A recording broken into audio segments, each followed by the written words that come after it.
현지 보도에 따르면 PSG는 지난달 익명의 PL 클럽으로부터 이강인에 대한 제안을 받았으나 이를 거절했습니다.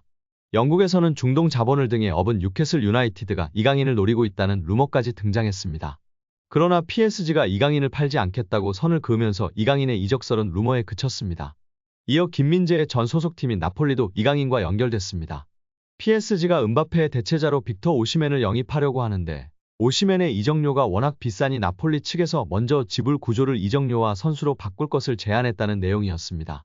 이 과정에서 나폴리는 PSG가 내놓을 트레이드 카드로 이강인을 지목했는데 PSG가 곧바로 협상을 접었습니다. 젊은 선수들을 중심으로 팀을 개편할 계획을 세운 PSG의 플랜에서 이강인이 어떤 입지를 갖고 있는지 알 수 있는 대목이었습니다. 최근에는 사우디아라비아에서 이강인에게 관심을 보이고 있다는 소식도 전해졌습니다. 심지어 일부 사우디아라비아 클럽들은 이강인을 리그 최고 연봉자로 만들 생각도 갖고 있다는 보도였습니다. 프랑스 매체 풋메르카토의 산티아우나는 일부 사우디아라비아 클럽들이 이강인을 영입하기 위해 PSG와 이강인에게 초대형 제안을 건넬 준비를 하고 있다며 상황을 지켜봐야 한다고 했습니다. 현재 사우디아라비아에서 뛰는 선수들 중 가장 높은 연봉을 받는 선수는 세계적인 슈퍼스타 크리스티아노 호날두로 만약 이강인이 이 제안을 수락할 경우 호날두가 받는 2억 유로 약 2,982억 원 수준의 연봉을 받을 수 있을 전망이지만 이제 막 B클럽에서 도전을 시작한 이강인이 사우디아라비아의 제안을 받아들일 것인지는 미지수입니다. 이적설과 별개로 이강인의 활약 자체에도 많은 기대가 쏟아지고 있습니다. 여기에 이강인 선수가 언젠가 잉글랜드 프리미어리그 무대를 밟게 될까요?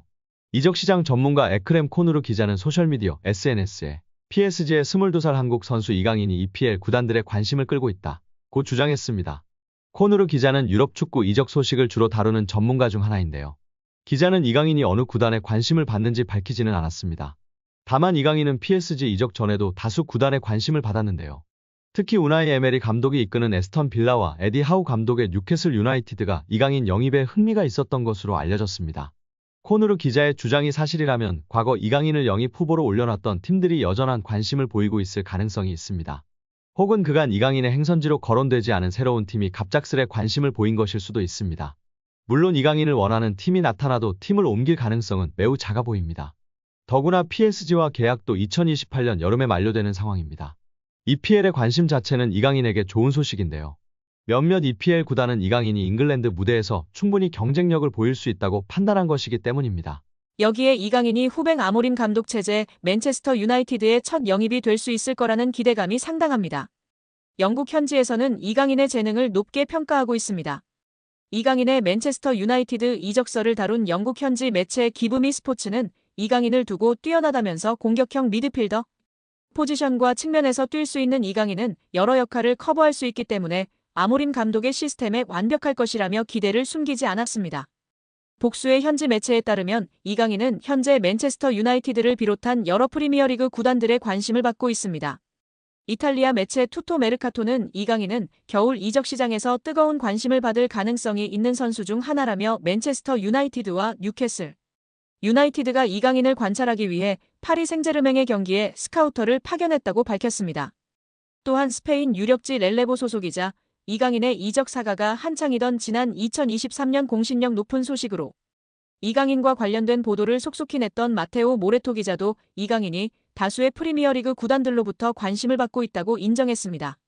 모레토는 PSG는 이강인을 겨울 이적 시장에서 매각할 의사가 전혀 없지만 여러 구단들은 끊임없이 이강인에게 구애의 메시지를 보내고 있다면서 투토 메르카토의 주장과 마찬가지로 뉴캐슬 유나이티드와 맨체스터 유나이티드가 이강인에게 관심을 보이는 중이라고 이야기했습니다. 미켈 아르테타 감독을 선임한 이후 젊은 선수들을 중심으로 팀을 구축해 이 시즌 연속 맨체스터 시티에 이어 프리미어리그 준우승을 차지하는 등 최근 몇 시즌 동안 프리미어리그에서 인상적인 흐름을 보여주고 있는 아스널 역시 이강인 영입 전에 가세했습니다. 글로벌 스포츠 매체 디 애슬레틱의 맥 니콜라스는 아스널의 1월 겨울 이적 시장 플랜에 대한 내용을 다루면서 아스널이 이강인을 주시하고 있다고 설명했습니다. 다만 니콜라스는 이강인이 새로운 도전에 대해 열려있다면서도 PSG는 경기장 안팎에서 이강인을 높게 평가하고 있기 때문에 그를 매각하는 걸 고려하지 않는 중이라는 설명을 덧붙였습니다. 표면적으로만 보면 이번 시즌 리그 테이블 2위 자리에서 리버풀의 뒤를 맹추격하고 있는 아스널로 이적하는 그림이 더 나아 보이지만 현지에서는 강등권과의 승점 차가 단 7점에 불과한 13위 맨체스터 유나이티드로 이적하는 것이 이강인에게 어울릴 거라고 생각하는 듯합니다. 영국 매체 기브미 스포츠는 맨체스터 유나이티드는 1월 이적 시장 기간 동안 PSG의 공격수 이강인을 영입하고 싶어하는 프리미어리그의 두 구단 중 하나라며 알레한드로 가르나초와 마커스 레시퍼드의 인기가 크게 떨어지면서 후벤 아모림 감독은 새로운 공격 옵션을 찾고 있으며 이강인이 완벽한 선택이 될 수 있다면서 이강인이 맨체스터 유나이티드에 어울리는 영입이 될 수 있을 거라는 의견을 냈습니다. 매체는 맨체스터 유나이티드가 이강인을 원하는 이유를 설명하면서 공격수 이강인은 진정한 재능이라며 뛰어난 이강인은 PSG에 합류한 이후 다양한 포지션에서 다재다능함을 보여줬다. 그는 공격형 미드필더로 뛸 수 있는 것은 물론 측면에서도 뛸 수 있어 여러 역할을 커버할 수 있기 때문에 아모림 감독의 시스템에 완벽할 것이라고 했습니다.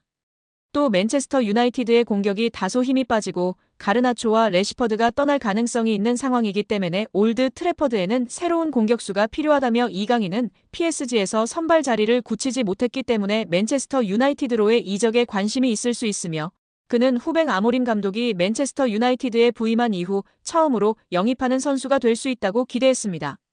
기브미 스포츠는 현재 맨체스터 유나이티드의 공격진 중 위협적인 선수가 아마드 디알로와 브루노 페르난데스 외에는 없다는 점을 짚으면서 이강인의 영입은 파이널 서도 지역에서 필요한 것이 될 수 있다며 이강인이 맨체스터 유나이티드의 전방에 힘을 더해줄 수 있다고 했습니다. 언론은 끝으로 재정적 여유가 된다는 가정하에 맨체스터 유나이티드는 이강인을 영입하기 위해 유럽 전역에 있는 이강인을 원하는 구단들과 치열한 경쟁을 벌여야 하며 앞으로 몇 주간 이강인 영입전이 치열해질 것으로 보인다면서 이강인을 영입하는 과정이 쉽지 않을 거라고 전망했습니다. 아직 겨울 이적 시장이 초반을 지나가고 있는 가운데 현지에서는 PSG가 이강인을 매각하지 않을 거라는 전망이 우세합니다. 프랑스 유력지 레퀴프 소속 로익 탄지는 이강인이 PSG 내부적으로 높은 평가를 받고 있다며 구단이 시즌이 한창인 겨울 이적 시장에서 팀의 주요 선수를 내보낼 가능성이 낮다고 이야기했습니다.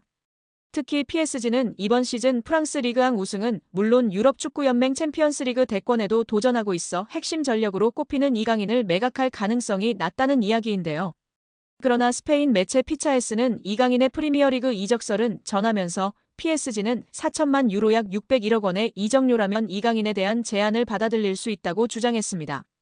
피차에스는 지난 9월에도 PSG가 6천만 유로 약 902억 원에서 7천만 유로 약 1,052억의 제안이라면 이강인을 매각하는 걸 고려할 수 있다고 주장했던 매체입니다. 여기에 유럽 5대 리그 출전 시간 800분 이상 선수들 중 키패스 순위에 이강인 선수가 오르며 화제입니다. 무려 2위입니다. 출전 시간 800분 이상 선수들 중 90분 당 키패스 개수 환산 시 이강인 선수가 3.6개로 2위에 랭크되었습니다. 1위는 알렉스 베나 선수로 3.8개이며 3위는 근소한 차이로 3.5개로 하피냐 선수가 랭크되어 있습니다. 파리 생제르맹 동료 하키미 선수는 2.9개로 8위에 랭크되어 있습니다. 파리 생제르맹의 다른 공격수와 미드필더 모두 10위권에 랭크된 선수가 없습니다. 창조적이며 공격적인 키패스를 넣어주는 선수는 이강인 선수가 단연 으뜸이라는 사실이 증명되고 있으며 오히려 동료 선수들이 받아먹어줬다면 이강인 선수의 도움 공격 포인트가 지금보다 훨씬 높았을 것입니다.